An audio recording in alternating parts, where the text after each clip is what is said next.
health. Reboot your body. Omega 3 oil extracted from algae. Strong heart, sharp mind, healthier you. స్వామిజీ, ఇప్పుడు ఈ పుట్టము ఏదో ఆయన కాళ్ళ దగ్గర పెట్టి అది కంకణం లాగా ధారణ చేస్తే it will become a shield to you. నిజంగా అంత పవర్ ఉంటుందా స్వామిజీ దానికి?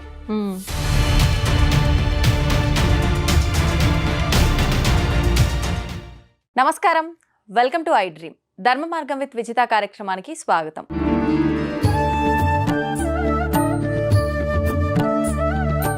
ప్రస్తుతం మనతో పాటు ఉన్నారు శ్రీ సంత్ సదానందగిరి 109 బాబా. ఇప్పుడు వారితో మాట్లాడి మరిన్ని విషయాలు తెలుసుకునే ప్రయత్నం చేద్దాం. నమస్కారం స్వామీజీ. హరి ఓం, మంగళం. స్వామీజీ, భగవంతుణ్ణి ఆరాధించటమే మనశ్శాంతి కోసం అని చెప్పి కొంతమంది అంటుంటారు. కొంతమంది ఏమో కోరికలు తీరడం కోసమే ఆరాధిస్తుంటారు. కానీ భగవంతుని నమ్ముకుంటే ఖచ్చితంగా మీకు మనశ్శాంతి అనేది లభిస్తుంది. మీరు అనుకున్నవి కోరికల రూపంలో మీరు కోరుకోకపోయినా భగవంతుడు ఖచ్చితంగా నెరవేరుస్తాడు అని చెప్పి కొంతమంది చెప్తుంటారు. నిజంగా భగవంతుని నమ్మితే మనశ్శాంతి అనేది లభిస్తుందా? నమ్మితే నమ్మకపోవడం అనే ప్రశ్న లేదు.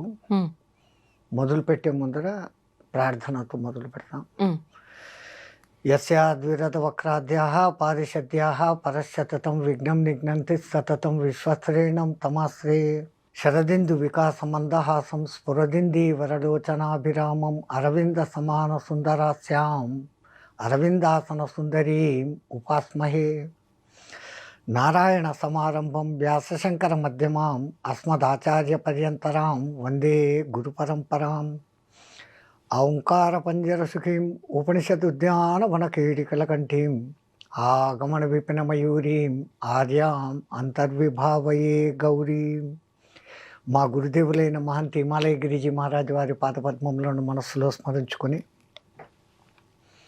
ఎవరు నమ్మినా ఎవరు నమ్మకపోయినా ఎవరు కొలిచినా కొలవకపోయినా పరమాత్మ అనబడేది ఒకటి ఉంది. దానికి విశ్వశక్తి అని ఒకడు పేరు పెట్టవచ్చు, అమ్మవారు అని ఒకడు పేరు పెట్టచ్చు, నారాయణుడు అని, శివుడు అని, అల్లా అని, జీసస్ అని. మన ఉన్న నాలెడ్జ్తో ఆయనకు ఆ పేర్లు పెట్టి పిలుస్తున్నామే కానీ అది నిరాకారము, నిర్వికల్పము, నిశ్చలము ఒకటి ఉంది.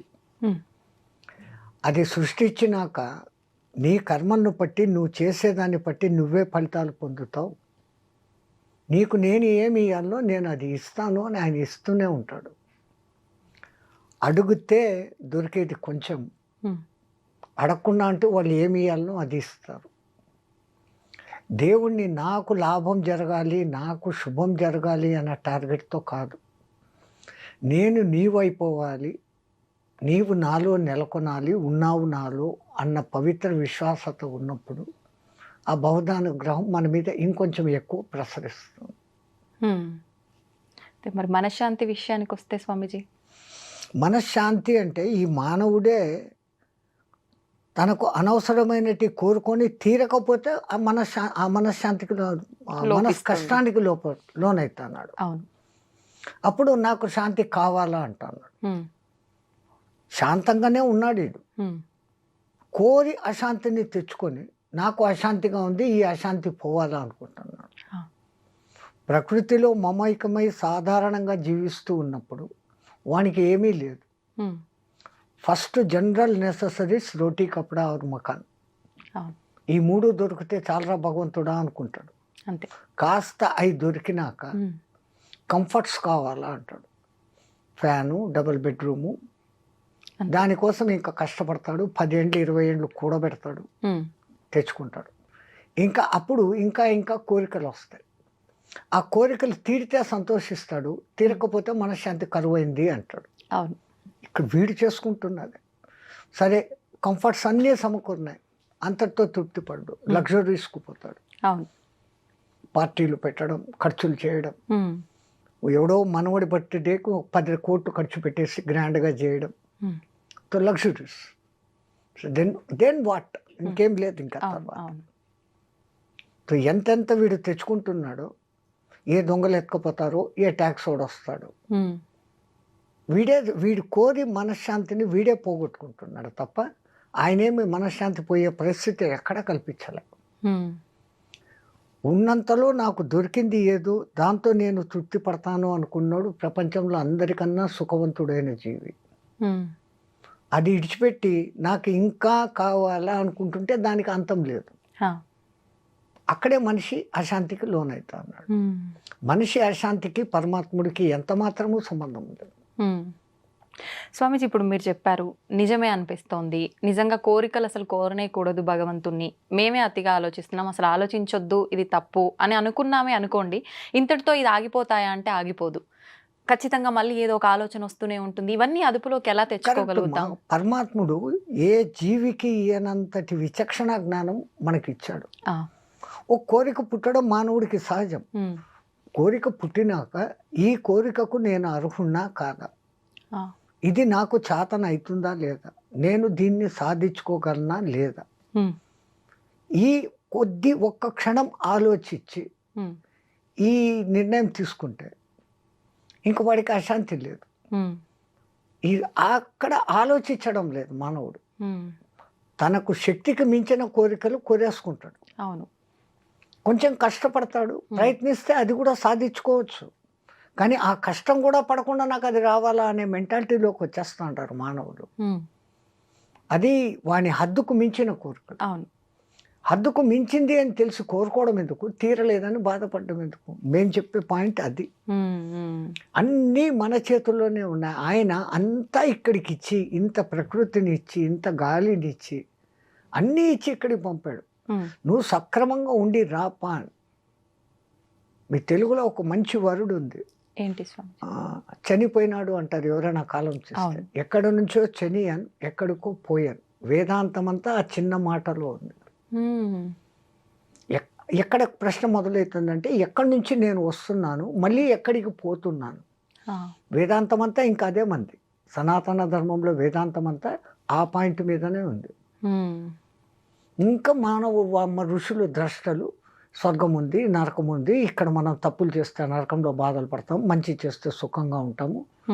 ఇవన్నీ ఈ స్వర్గ సుఖాలు నరక కష్టాలు రెండు కూడా అతీతమైంది. మళ్ళీ అసలు ఈ జన్మ అనేది లేని జన్మరాహిత్య స్థితికి పోవాలా అని వాళ్ళు ఆ కాలం నుంచి మనకు బోధించుకుని వస్తారు. రాహిత్య స్థితి అంటే మోక్షమేనా స్వామిజీ? ఎలా సాధ్యపడుతుంది అది మానవులకి? మోక్షము అంటే న్యాయంగా చెప్పాలంటే విడుదల. దేని నుంచి విడుదల? నువ్వే ఏర్పాటు చేసుకున్న పంజరం నుంచి నువ్వు విడుదల. ఒక తమాషా కథ ఉంది. ఎవరో ఒక ధనికుడు అట్లా షాపింగ్ అని పోతా ఉంటే పెద్ద చిలకలు అమ్మే షాప్ వచ్చింది. అక్కడ ఒక చిలక ఈయనకు భలే నచ్చింది. ఆ కోరిన డబ్బులు ఇచ్చి దాన్ని ఇంటికి తెచ్చుకున్నాడు. మామూలుగా పండ్లు పెట్టకుండా పిస్తా బాదములు పెడుతూ దాని మాటలు వింటూ ఆనందించేవాడు. దానికోసమని చిన్న పంజరంలో పాపం ఎగరలేదు అని బంగారుతో ఈ రూమ్ అంతా పంజరం చేశాడు. మొత్తానికి పంజరమే. దానికి నిన్ను ఇంత సుఖపెడతాడా కదా ఇన్ని రోజులు, ఇంకా నన్ను విడుదల చేయి అని అడిగింది. అమ్మ, అంత డబ్బులు పోసుకున్నాను, నిన్నెందుకు వదులుతాను, నాకు రోజు నీ మాటలే కావాలా. ఇట్లా జరుగుతూ ఉండేటప్పుడు ఆ ఊర్లో ఎవరో ఒక హరికథ చెప్పాయని వచ్చాడు. ఆ చిలకతో మార్నింగ్ 8ంటికి మాట్లాడి 8 to 9 పలానా చోట ఒక మహానుభావుడు వచ్చి మంచి ఉపన్యాసం చెప్తున్నాడు, అక్కడికి పోతా ఉన్నాను నేను, నన్ను తీసుకెళ్ళకూడదా అనేది చిలక అంటుందా. నేను వింటాను కదా అంటే, అమ్మో ఇంత పెద్ద పంజరాన్ని ఆడికి తీసుకున్నాను. లేదు, నీ భుజం మీద కూర్చొని వస్తానని. అమ్మ ఆశ కూర్చొని ఎగిరిపోతామనే నేను రాని. సరే ఇటు రానిడని. సరే, ఆయన ఏం చెప్పాడు అది నాకు వచ్చి చెప్పు. భాగవత కథలు వింటేనే పుణ్యం. ఆయన ఏం చెప్పాడో నాకు వచ్చి సాయంత్రం నీ ఆఫీస్ పని అయినాక నాకు వచ్చి చెప్పాలి కండిషన్. ఓకే. 10 days ఆయన ప్రవచనాలు ఈయన రోజు సాయంత్రం చెప్తాను. ఈ చిలకకు అర్థమైంది ఆయన పరమ జ్ఞాని. ఇంకా 11వ రోజు ఆయన ఉపన్యాసాలు పూర్తి అయిపోతాడే, రేపు వెళ్ళిపోతాడు ఆయన. వెళ్ళిపోతాడు అన్నప్పుడు ఇంకా చిలక, నీకు రోజు చెప్పేసాను ఆయన చెప్పిందంతా, రేపు ఆయన జై శ్రీరామ్ అని వెళ్ళిపోతా అన్నాడు. సరే, ఈ పొద్దు నువ్వు సత్సంగంలోకి పోయినప్పుడు నేను ఒక మాట అడిగానని, నేను అడిగిన మాట ఆయనకు చెప్పు అని. ఏం అడుగుతావు నువ్వు? నాకు మోక్షం ఎప్పుడు అని. ఈయన అనుకున్నాడు, మోక్షం అంటే ఇది సత్యనాకు మోక్షానికి పోవాలా అని. ఆహా, నీకు ఎంత మంచి జ్ఞానం ఉంది, ఆయన తప్పనిసరిగా అడుగుతాను. ఆయన కథ అంతా చెప్పి ఇంకా బ్యాగ్ గీగ్ సర్దుకుంటా అంటే ఈయన పెద్ద కోటీశ్వరుడు కదా, ఆ రూమ్లోకి ట్యాప్ కొట్టి నేను పలానా కూడా వచ్చాను అని చెప్తే ఆయన లోపలికి రాపా ఏం సంగతి. మా చిలక మిమ్మల్ని ఒకటి అడగమనింది. చిలక అడగమనిందా? ఎప్పుడు? ఏమి? అసలు మీ ఇంట్లో ఎట్లా ఉందా? నాకు ఇట్లా నచ్చింది, కొన్ని తెచ్చుకున్నాను, దాన్ని ఎక్కడ పెట్టినావు? బంగారు పంజరం చేసినాను, దానికి ఫ్రీగా తిరిగేదానికి రూమ్ అంతా పంజరం చేసి పెట్టినాను. ఆహా, ఏం చెప్పి ఏం అడిగిందండి? నాకు మోక్షం ఎప్పుడు అని అడిగింది. అడిగిందా అని కింద పడిపోయినాడు. ఎందుకు పడిపోయాడు? ఈయన చూస్తే కదలికలు లేవు, చచ్చిపోయాడు. ఈ రూమ్లోకి నేనే ఉన్నాను, నన్ను ఎక్కడ ఎవరేమంటారు అని వీడు పరిగెత్తుకుంటా ఇంటికి వచ్చేసాడు. ఇంటికి రాగానే చిలక ఆత్రంగా అడిగింది. అడిగావా? ఆయన ఏం సమాధానం చెప్పినాడు? నీ ముఖం అడిగాను, నువ్వు ఏం ప్రశ్న అడిగావు? ఆ మాట అనగానే ఆయన కింద పడి చచ్చిపోయినాడు. ఆయన చచ్చిపోయినాడా అని అది కింద పడిపోయాడు. ఇది ఏమి కర్మరా, ఇది ఎక్కడ మోక్షము? ఇది ఈ అడగడం ఏంది, వాడు చావడం ఏంది, వాడు చచ్చినాడంటే ఇది చావడం ఏంది? ఇంత అద్భుతమైన చిలక అని పంజరం తీసుకొని లోపలికి పోయి దాన్ని బయటికి తీసుకొని వచ్చి నీళ్లు చల్లినాడు. నీళ్లు చల్లగానే పట్టని లేచి ఎగిరిపోయింది. ఆ గురువు గారు ఈ చిలక భావం అర్థం చేసుకున్నాడు. నన్ను పంజరంలో పెట్టినాడు, ఈ పంజరం నుంచి నాకు మోక్షం ఎప్పుడు, విడుదల ఎప్పుడు అని అడిగింది. అది వస్తే చిలక సచ్చినట్లు నటించు, వాడు బయటికి తీస్తాడు, నువ్వు ఎగిరిపో అనే సింబాలిజాన్ని ఆయన అక్కడ పడిపోయినట్లు నటించాడు. మహాజ్ఞానులు ఆ స్థాయిలో ఉంటారు.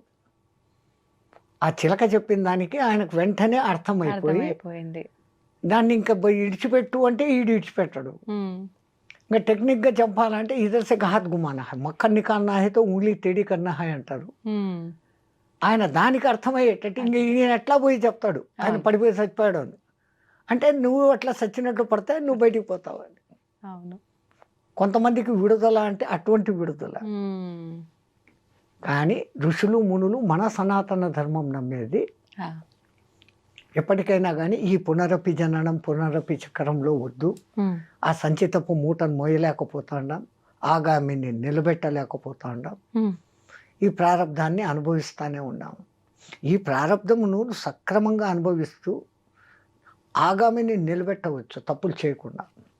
ఓకే, నువ్వు మంచిగా ఉండి దాన ధర్మాలు యజ్ఞయాగాదులు పుణ్యకార్యాలు చేస్తుంటే సంచితం ఆటోమేటిక్గా తగ్గుతుంది.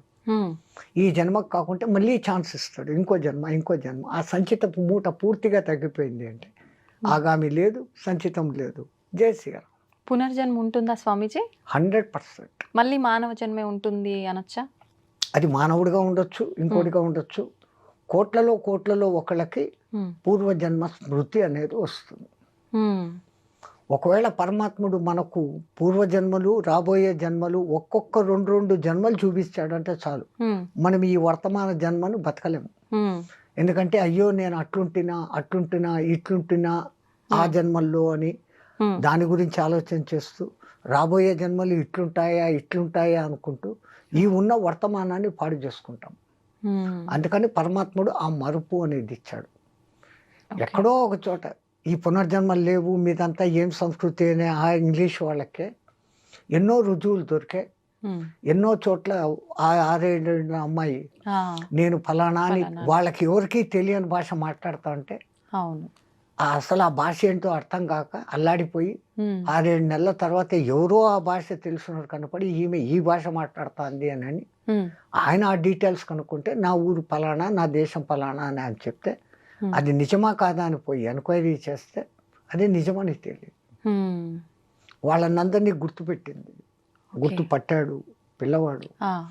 ఇంకో పిల్లవాడి కేసు తనను చంపిన వాడిని పోలీసు వాళ్ళ దగ్గరకు వచ్చి ఈడే నన్ను చంపింది అని చూపించాడు. నువ్వు బతికే ఉండవు కదరా, నువ్వు పిల్లోడివి, వాడిని చంపావంటే పూర్వజన్మలో నేను ఫలానా ఊర్లో ఉన్నప్పుడు ఈ ఊరు చంపాడు, ఈ ఊరికి పొద్దు వచ్చాడు, నేను ఇక్కడ పుట్టి ఉన్నాను. It is recorded. వాడు చెప్పిన ప్రతి ఒక్క డీటెయిల్ కరెక్ట్. ఆ ఊరికి తీసుకెళ్లారు, ఆ ఊర్లో ఎవడు హత్యకు గురి కాబడ్డాడు, చంపినోడు ఎవడు, వాడి గుర్తులు అన్నీ ఉండే అదే ముఖము అదే గుర్తులతో వీడు ఉన్నాడు. అయితే ఓన్లీ పూర్వజన్మ వాసనలకు సంబంధించి స్మృతులు గుర్తుండడం వరకేనా? లేదు అనంటే చాలా మంది అవి అట్లా ఉండబట్టి ఎంతో మంది మామూలుగా ఉన్న వ్యక్తి సడన్ గా ఆల్ ఆఫ్ ఎ సడన్ మహానుభావుడుగా మారిపోతారు. అవును. అవును. రమణ మహర్షి హ్మ్. 12 ఏళ్ల వరకు మామూలు విద్యార్థిగానే ఉన్నాడు. హ్మ్. అక్కడ అందరూ తిరువణ్ణామలై అని అంటారే తప్ప అరుణాచలం అని ఎవడు పిలవడు. ఆహా! ఆ పర్టికులర్ డే ఈయనలో ఆ లైట్ వెలిగేదానికి హ్మ్. ఎవరో ఒక ఆయన సంచి పట్టుకొని వస్తా అంటే, నువ్వు ఎక్కడి నుంచి వస్తాండవు మామ అని ఈయన అడిగాడు. హ్మ్. నాన్ అరుణాచలం పోయిட்டு వందడా అన్నాడు. ఆ! తిరువణ్ణామలై అనలే. ఆహా! అరుణాచలం అన్న ఒక్క శబ్దం ఆ మహానుభావుడికి వినపడంగానే నా డెస్టినేషన్ అది కదా, నేను ఎందుకు ఇక్కడ ఉన్నానని వీడు పోతున్నాడు వెతకద్దండి ఆ పొద్దే పేరు మొత్తం వదిలిపెట్టేస్తాడు. 12 ఏళ్ల వయసులో అట్లా రాయగలరా?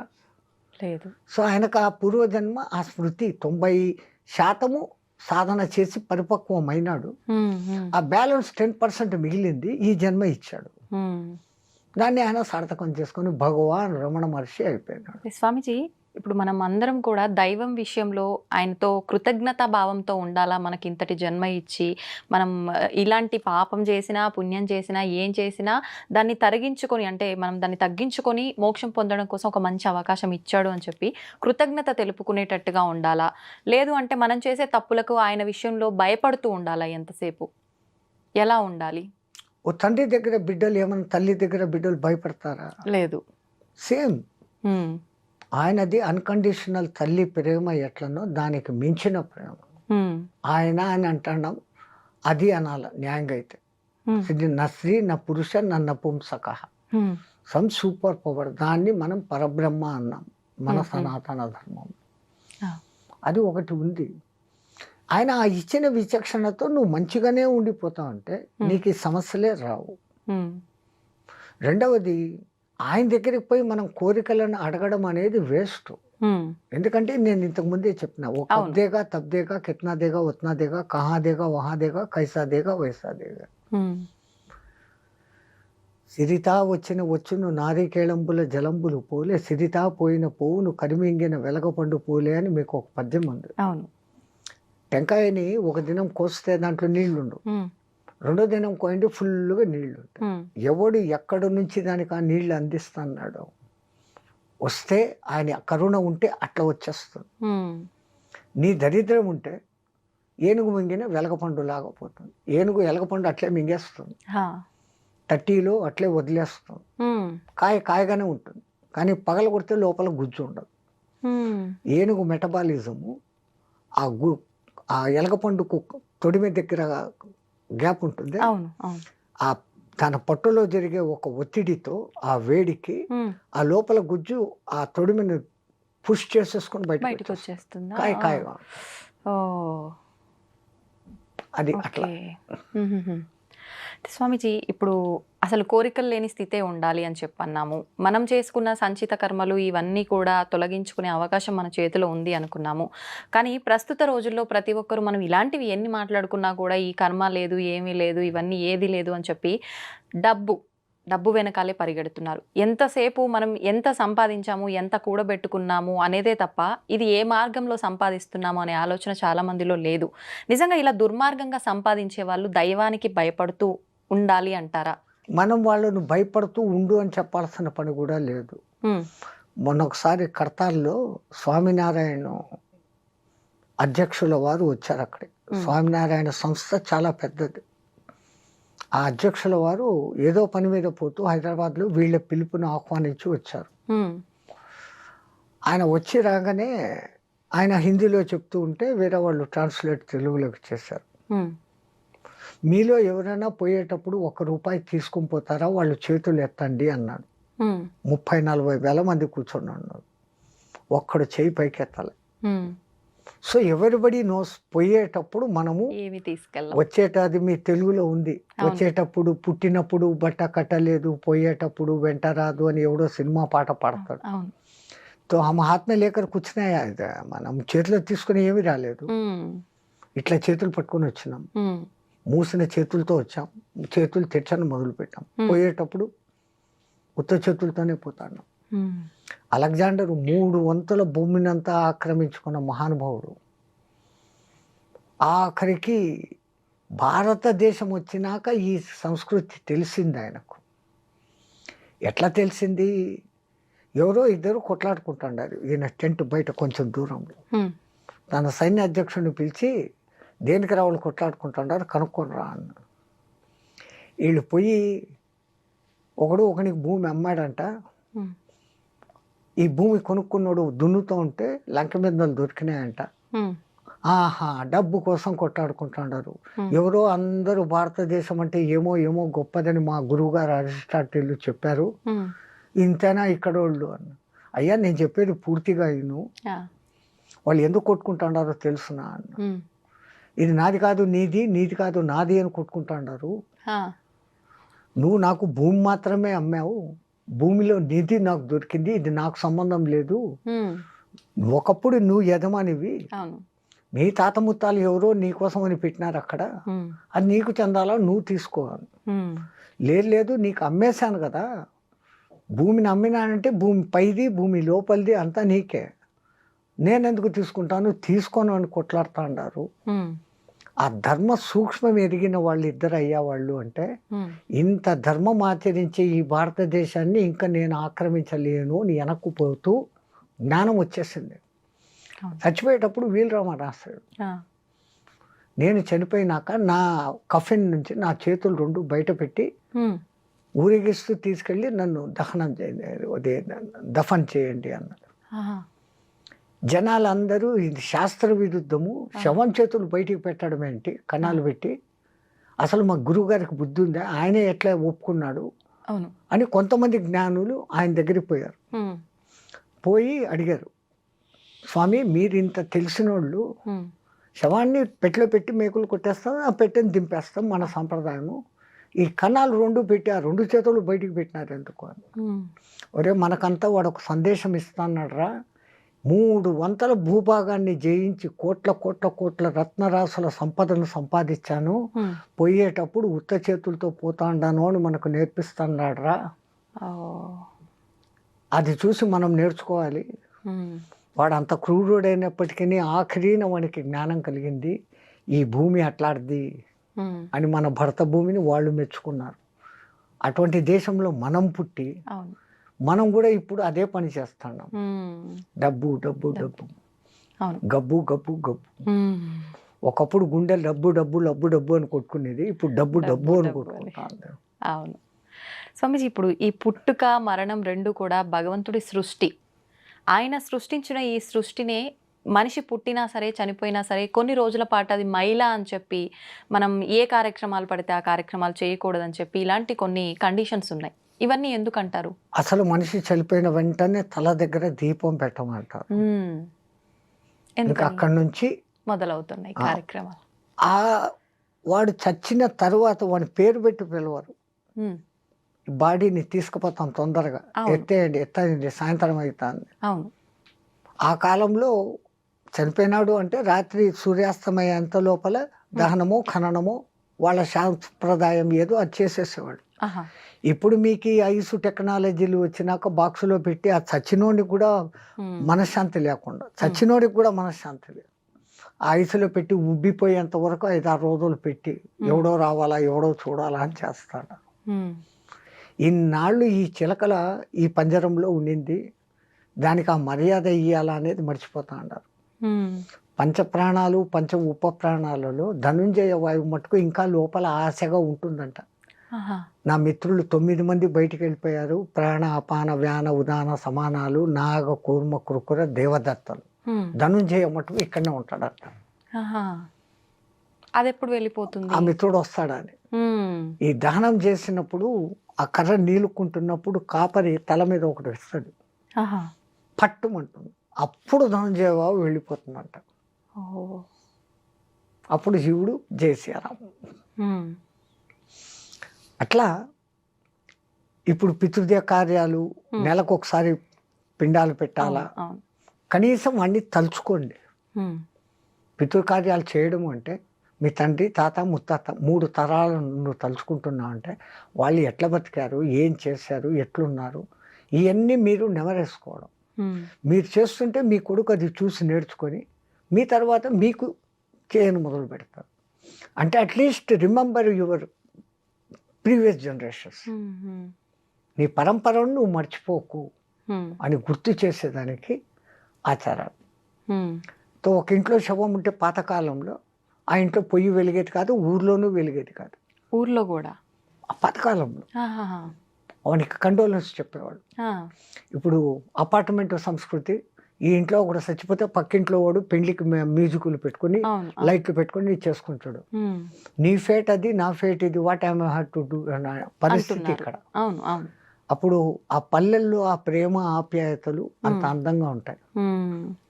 ఆ రోజు సాయంత్రం, అప్పటికి సాయంత్రానికి ఎత్తేసినాక ఎవరో ఇళ్లలో పొయ్యిలు ముట్టించుకొని వీళ్ళకు తెచ్చి పెట్టేవాళ్ళు, వీళ్ళు వండుకునేవాళ్ళు కాదు.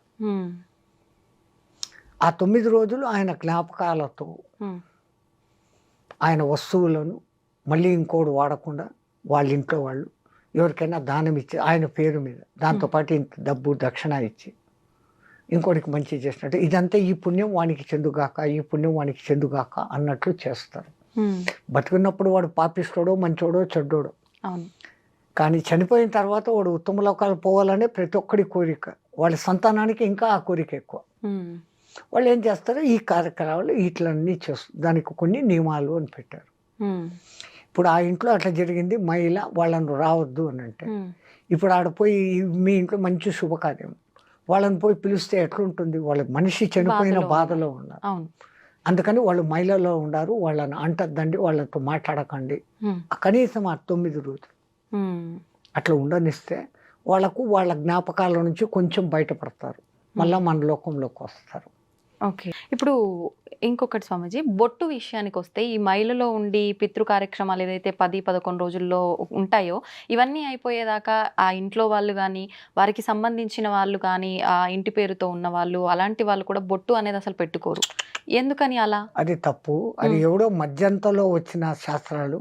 ఇంట్లో దీపమే పెట్టకూడదు, సంవత్సరం దాకా దీపం పెట్ట గుళ్ళకు పోకూడదు. అవును, మన వేద శాస్త్రంలో ఈ రూల్స్ లేవు. ఈ మధ్యలో వీళ్ళు కొన్ని కల్పించుకొని వీళ్ళు డబ్బులు గుంజేదానికి, నువ్వు ఆ తప్పు చేసినావు, బొట్టు పెట్టేసుకున్నావు, దానికి ఇంత కర్మ చేయాలా, ఇంతి. పెళ్ళి అయితే వాడు కట్టేది కాలుకు మెట్టలు తొడుగుతాడు, మెళ్ళో ఒక తాడేస్తాడు. దానికి ముందు పుట్టినప్పటి నుంచి నువ్వు పూలు పెట్టుకుంటా ఉండవు, బొట్టు పెట్టుకుంటా ఉండవు, అలంకరించుకుంటా ఉండవు, రంగు వస్త్రాలు వేసుకుంటా ఉండవు. వాడు అవన్నీ పెట్టి నిన్ను మొదటి నుంచి నీ మొగుడు ఎవడో వాడు పుట్టినప్పటి నుంచి నీకు ఇవన్నీ చేయలేదు. పుట్టిన బిడ్డకే, ఆడబిడ్డ పుట్టంగానే దానికి ఇంత చుక్క బొట్టు పెట్టి, కాళ్ళకు కడియాలు పెట్టి, చేతుల గాజులు ఇచ్చి, అదేమో ఇది గుంగొట్ట పట్టీలు వేసి ఎంత తల్లిదండ్రులు ఆనందిస్తారు. ఈ అన్నీ తీసేమనడం ఎక్కడ సాంప్రదాయం? అందున సతీసాగం మనం. ఒకప్పుడు అది ఎందుకు ఉండేది అంటే, ఈమె మానహీన అయ్యేదానికి కారణం ఉంది, అందంగా ఉంది. వాళ్ళు ఇచ్ఛాపూర్వకంగా చనిపోయేవాళ్ళు వాళ్ళు. ఆయనను ఇన్నాళ్ళు కలిసి ఉండి ఇప్పుడు నాకు ఆయన లేడు అని అంటే నేను ఇంక బతికి ఎందుకు, ఆయనతో పాటే వెళ్ళిపోతానన్న ఉద్దేశంతో ఇచ్ఛామరణంగా కొంతమంది పోతుంటే, దాన్ని శాస్త్రబద్ధమని చెప్పి ఇష్టం లేని వాళ్ళను కూడా మండే కట్టల్లోకి లాక్కొని పోయేయని మొదలుపెట్టారు. రాజా రామ్మోహన్ రావు వంటి వాళ్ళు ఇది దురాచారము అని మెల్లమెల్లగా మార్చి ఇప్పుడు ఈ స్థితికి తీసుకుంటారు. ఇప్పుడు మీరు చెప్పినట్టుగా బొట్టు గాజులు ఆడవాళ్ళ విషయంకి వస్తే, వాళ్ళకు అవి తీసేయడం ఒకటే కాదు, అవమానించడం. సింధూర్ అది పెట్టుకోకూడదు. ఇక్కడ బొట్టు అది మీ సహజ హక్కు. మాంగ్మే సింధూర్ పెళ్లి అయిన తర్వాత పాపిట. ఇప్పుడు వాడు పాపిట ఆడుందో తెలియదు, జుట్టు ఇరిపోసుకొని దేయాల్లాగా తిరుగుతూ ఉన్నారు. పెళ్ళైన వాళ్ళకు అస్సలు గుర్తు. మేమైతే కాళ్ళ దిక్కు చూసి మెట్టలు ఉంటే ఆహా ఈమె పెళ్ళైన మాత, లేదా తల దిక్కు చూస్తే మాంగ్మే సింధూర్. ఈ రెండింటిని చూసి ఎవరు విధవ ఎవరు ఇది అని కనుక్కునేవాళ్ళం. ఇప్పుడు ఎవరు విధవనో అనకూడదు, ఈ మాటలన్నీ ఏమీ తెలియని పరిస్థితి ఏర్పడింది. పెళ్ళి అయిన వాళ్ళు కూడా కాళ్ళు మెట్టలు వేసుకోవడం లేదు, బొట్టు పెట్టుకోవడం లేదు. భూదత్తని తెచ్చి చూస్తే దాంట్లో కనపడుతుంది అంత గిద్దు, చిన్నది నల్లగా, అది ఎంత గమ్ము, అది పెట్టుకుంటా ఉండరు. స్టిక్కరా బక్కరా అది పెట్టుకుంటా ఉండరు.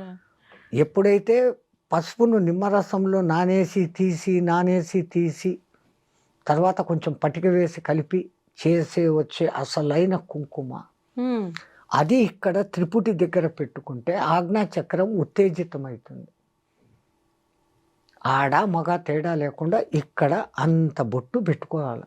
ఉమ్, ఎంత బొట్టు పెట్టుకుంటే అంత శక్తి, సూర్యకిరణాల శక్తిని ఫిల్టర్ చేసి గ్రహించే శక్తి దానికి ఉంది. ఉమ్, ఇప్పుడు ఏందేందో రంగురంగుల నానాకము అయిన డిజైన్ టిక్కర్లు, దానికి ఒక గజ్జలు, దరిద్రం, ఒళ్ళు పాడేదాన్ని. స్కిన్ అక్కడ ఏమవుతుందో మీరు గమనించండి. అవును అవును కొన్నాళ్ళు పెట్టుకున్నాక there will be A mark. అవును అవును పచ్చబొట్టు పొడిచినట్లు ఒక మార్క్ ఏర్పడుతుంది. లేదా కొంతమందికి స్కిన్ అలర్జీ కూడా వచ్చిన సందర్భం. అవును స్వామి. అది ఇది పెట్టుకుంటే వచ్చిందని వాళ్ళకు తెలియదు. ఉమ్, అది టోటల్ బాడీకి స్ప్రెడ్ అయిపోయి మొత్తం బాడీనే పోతుంది, ఉమ్, సర్వనాశనమే.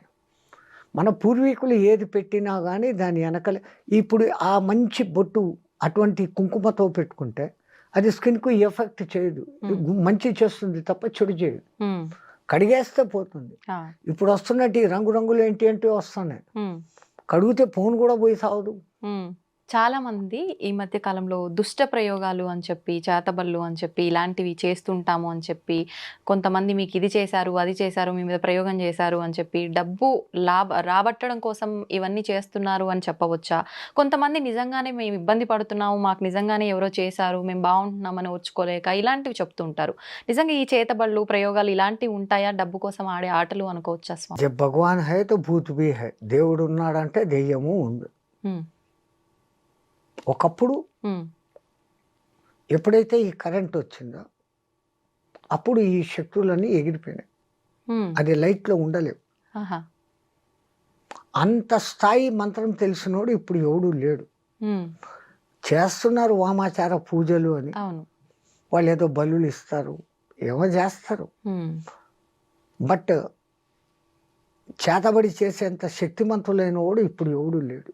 ఉమ్, కాకపోతే వీళ్లకు సైకలాజికల్ ఎఫెక్టులు కొన్ని వచ్చేస్తాయి.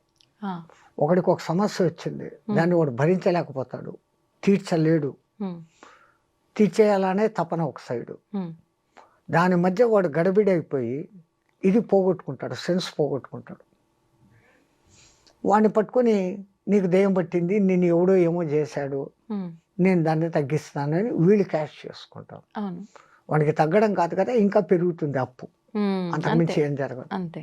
ఉమ్, అని తీసుకొని వచ్చి సైకలాజికల్గా కూర్చోపెట్టి what is your main problem అనేసి ఇప్పుడు వీళ్ళు కన్సల్టెన్సీలు వచ్చారు. అవును, వాళ్ళు కూర్చోపెట్టే సమస్యకు వాడి చేతనే ఆ అసలు సమస్య ఏందో బయటికి తెప్పించేస్తారు. ఉమ్, అది బయటకు వచ్చేసినాక ఇది కాదప్ప దీనికి ఇట్లా సొల్యూషను ఉమ్, అని చెప్తే he will be rectified, all right, సరిపోతుంది. ఉమ్, ఇల్యూషన్ అమ్మా, ఆ, సగం మంది ఇల్యూషన్లో ఉన్నారు. అవును అవును, ఉమ్, వాడికి ఏదో కాలు నొప్పి వచ్చింది, ఇంకోటి ఎవడో కోపంగా చూశాడు, వాడు చూశాడు ఏమో నాకు చేశాడు, ఉమ్, ఈ భావన ఒక్కసారి వచ్చిందంటే అది పెరుగుతా పోతుంది. ఆ, అది ఇల్యూషన్గా మారిపోయి ఉమ్, నాకు వాడు ఏమో చేశాడు, అంతే.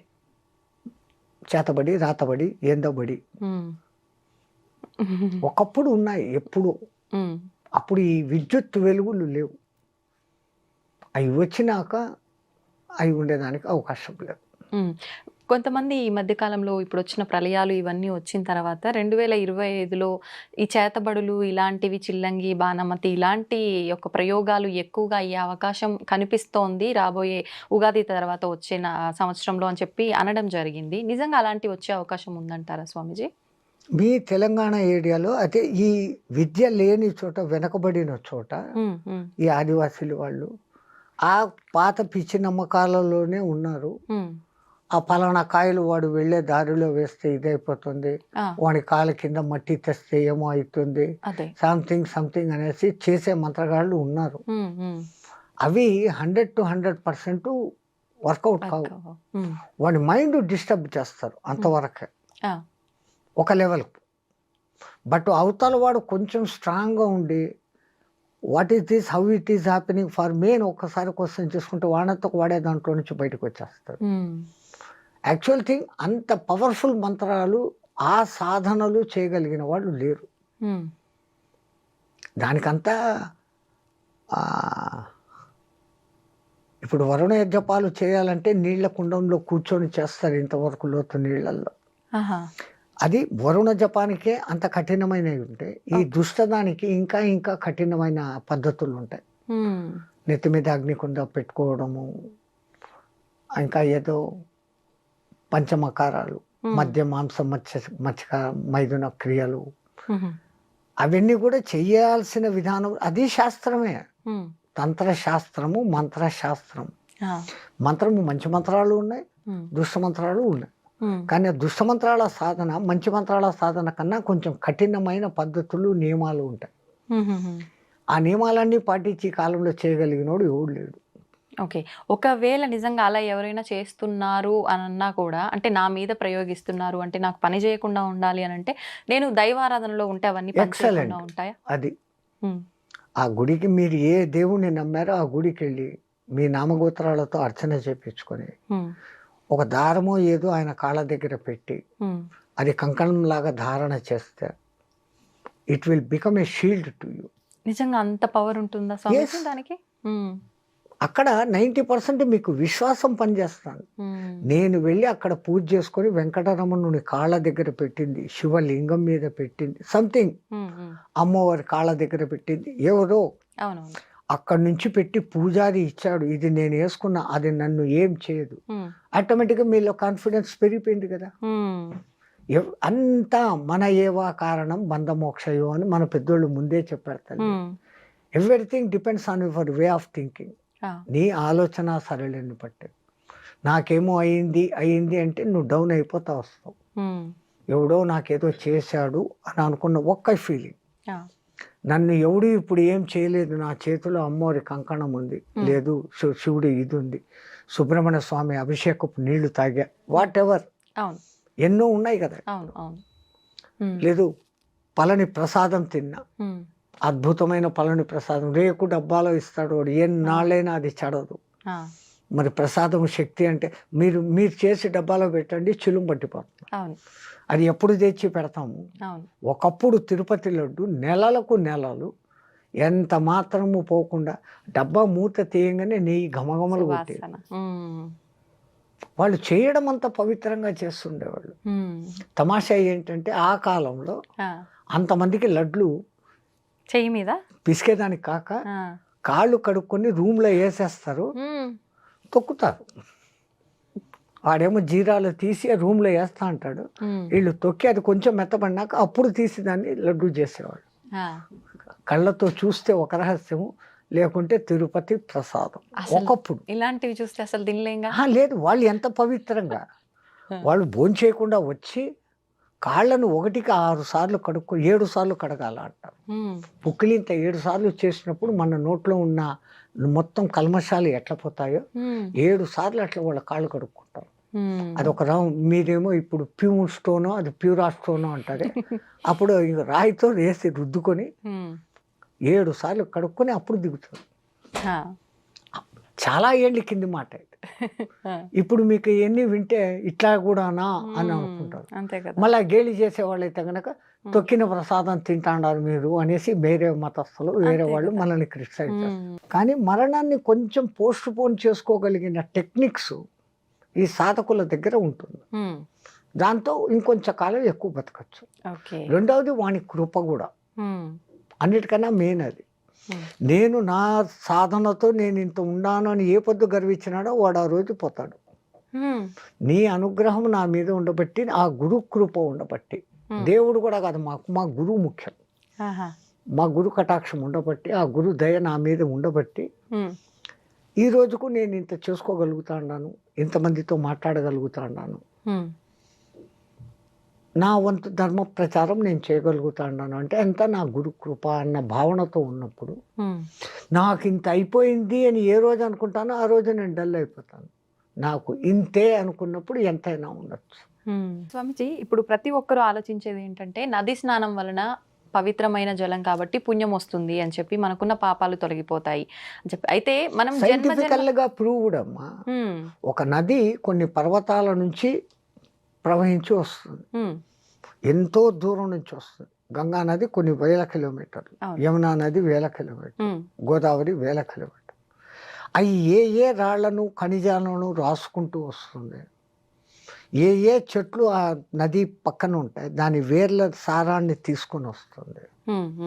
ఇంకా మన పూర్వకాలంలో నదిని దాటేటప్పుడు కాయిన్ వేయమనేవాళ్ళు. అప్పట్లో బంగారు, వెండి, రాగి కాయిన్స్ ఉండేవి. ఎందుకని? ఆ నీళ్ళలో వేసినప్పుడు ఇవి కణాలు కణాలుగా ఆ నీళ్ళలో కలుస్తాయి. ఆ నీళ్ళలో స్నానము, ఆ నీళ్లు స్వీకరించినప్పుడు ఆ ఖనిజాల శక్తి మనకు వస్తుంది. ఇప్పుడు నికెల్ కణాలు వేస్తాండ మనం, ఆ రూపాయి కాయిన్లు ఏంటివో వేస్తాండ. అప్పట్లో రాగి నాణాలు, బంగారు, వెండి నాణాలు ఉండేవి. వాళ్ళు ఎంత దూరదృష్టి చూడండి. నది ఎవడు దాటి ఒకసారి పోతే నీ దగ్గర ఉన్న దాంట్లో ఒక కాయిన్ వేయి అనేవాళ్ళు. ఇప్పుడు వేస్తున్నారు, ఆ మాట పాటిస్తున్నారు. పాపం వాళ్ళకు వాళ్ళు వేస్తా ఉండేది కెమికల్ మెటాల్ వేస్తాడు. అవి ధాతువులుగా విడిపోతాయి కణాలుగా కొన్నాళ్ళకు ఆ ప్రవాహ వేగానికి. ఆ కణాలు ఎవడికో నీళ్ళు తాగినప్పుడు 2 కణాలు వచ్చినాయి, బంగారు లోపలికి దిగింది. ఎంత గుడ్ అది అరహస్యం. అందుకే ఆ నదులకు ఆ శక్తులు వస్తాయి. రెండవది, ఆ నది దగ్గరనే మునులు ఋషులు తపస్సులు చేసేవాళ్ళు. వాళ్ళ తపస్సు వైబ్రేషన్స్, వాళ్ళ ఆ శక్తి ఆ నీళ్ళకు కూడా చేరుతుంది. మీరు 2 గ్లాసుల్లో నీళ్లు పెట్టి ఒక గ్లాసును రోజు గంటసేపు తిట్టండి, ఒక గ్లాసును ప్రేమగా చూడండి. 2-3 డేస్ ఇచ్చేసినాక ఈ నీళ్లు టేస్ట్ చేయండి, ఆ నీళ్లు టేస్ట్ చేయండి. It response. సైంటిఫికల్లీ ప్రూవ్డ్, వైజ్ఞానికంగా రుజువైంది. ప్రయోగాలు చేశారు వీళ్ళు. ఏది మనోళ్ళు ముందు చెప్పారో వీడికి నేను చెప్పానే రుజువులు కావాలా అంటున్నాడే. నువ్వు ఎతికితే నీకు దొరుకుతాయి. నీకు ఎతికి చూసే ఎక్విప్మెంట్ నీ దగ్గర లేదు. ఇప్పుడిప్పుడు కనిపెడుతున్నావు, ఇంకా ముందు కనిపెడతాం. చంద్రుడు మన మీద ప్రభావం చూపిస్తాడా? శనిగ్రహము ఇన్ని కోట్ల కిలోమీటర్ల దూరంలో ఉంది, వాడు మన మీద ఏంది ప్రభావం చూపిస్తాడు? మీ జ్యోతకాలు ఏంది, జోస్యాలు ఏంది అని వీళ్ళు అంటారు. చంద్రుని మూలంగానే సముద్రంలో ఆటుపోట్లు జరుగుతున్నాయని ప్రూవ్డ్. అమావాస్య పౌర్ణమి రోజులలో దొంగతనాలు, కూనీలు, దోపిడీలు ఎక్కువ జరుగుతున్నాయి. అదేవిధంగా ఆధ్యాత్మికంగా సాధన చేసే వాళ్లకు శక్తి పెరుగుతూ ఉంది. సో నువ్వు ఆ రూట్లో పోతే దాన్ని హెచ్చు చేస్తుంది, ఈ రూట్లో పోతే దాన్ని హెచ్చు చేస్తుంది. దాని తప్పు లేదు. ఆ మట్టుకు ఆ పవర్ని ఇస్తుంది అది. When you are going in a bad way, it is increasing. If you are going in a good way, it is increasing. నీ వాడుకునే విధానం మీద. కత్తి తయారు చేసేవాడిది ఏ దోషము లేదు. ఆ కత్తిని ఒక డాక్టర్ వాడినాడు, ఒకని ప్రాణం కాపాడినాడు. అదే కత్తిని ఒక దొంగ వాడినాడు, ఒకని ప్రాణం తీశాడు. కత్తిది దోషం లేదు, కత్తిని తయారు చేసిన వాడిది దోషం లేదు, వాడిన వాడి. ఇప్పుడు స్వామీజీ, ఇన్ని కోట్ల మంది వస్తున్నాయి కుంభమేళాకి, వెళ్ళి స్నానం ఆచరించడము, అక్కడ వచ్చిన సాధువుల ఆశీర్వాదాలు తీసుకోవడం అంటే అందరికీ సాధ్యపడదు. వెళ్ళిన వాళ్ళు ఎవరైనా జలం తీసుకొస్తే ఆ జలాన్ని మనం నెత్తిలో చల్లుకోవడం కానీ అలాంటివి చేస్తే కూడా అదే పుణ్యం వస్తుందా? ఎందుకు గంగా జలం తెస్తే ఎన్నాటికి చెడదు అనేది ఇప్పటికీ సైంటిస్టులు చెప్తానే. వేరే నీళ్లు 10 రోజులకు పాడైతాయి, గంగ నీళ్లు ఎప్పటికీ పాడవు. దాంట్లో ఆ ఔషధి శక్తులు ఉన్నాయి. అందుకే గంగమ్మ అమ్మ మాతృదేవ భావనతో మనం చూస్తాం. గోదావరమ్మ, కృష్ణమ్మ, అమ్మ, జగజ్జనని, ఆ శక్తి ఉంది. ధన్యవాదాలు స్వామీజీ, చాలా మంచి విషయాలు తెలియజేశారు. కుంభమేళ విశిష్టత గురించి కూడా చాలా చక్కగా వివరించారు. అంతా మా గురు కటాక్షం తల్లి. ధన్యవాదాలు. జై గురుదేవ్.